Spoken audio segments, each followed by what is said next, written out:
Amman, shall we, to hear a little bit more about the situation in northern Syria, also badly affected by these quakes. Bahia Zrikem is Policy and Advocacy Manager for the Norwegian Refugee Council's Syria response. We've made a connection from Amman. Tell us what you know of the situation then in northern Syria.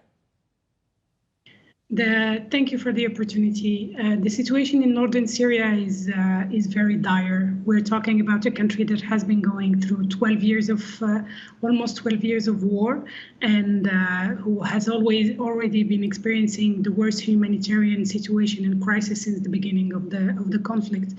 And now this earthquake is adding an additional layer of suffering in people's life. We're speaking about whole neighborhoods that have been destroyed, people who have been in their cars since yesterday at the beginning of the earthquake, children who has been, of course, out of school, but also just staying in their car or staying outside in the streets, waiting for afraid of going back into buildings, afraid of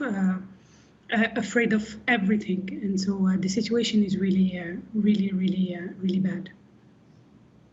And we know, don't we, that in this border area, over the border, Turkey is hosting thousands upon thousands of Syrian refugees, displaced people, as a result of this a decade or more of war. Have you heard from those camps? Are they okay? Or there is another human emergency panning out there?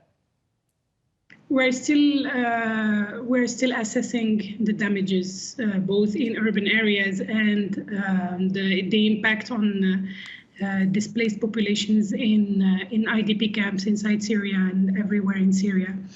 The situation of the camps, while we're still assessing, will definitely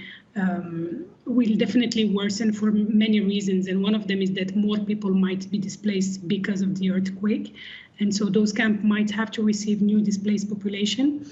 Also, we know that the humanitarian organizations and the humanitarian response that is on the ground right now needs to be able to respond to the crisis and to the emergency and support the people who have been directly hit by the impact of the earthquake, while continuing responding also in the camps, even if because it's camps and people are living in tents, we are talking about less maybe infrastructural damage, immediate damage, but those people will need support and will need increased support, especially with the weather conditions as well.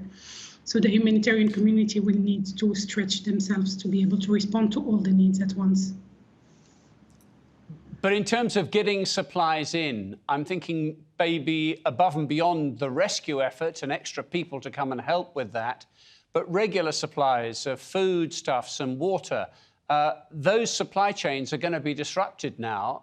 That will present additional hazards? It will represent additional hazards, and we are really asking the international community and the UN response and coordinated response to make sure that the disruption of distribution and crossing of aid does not continue too long.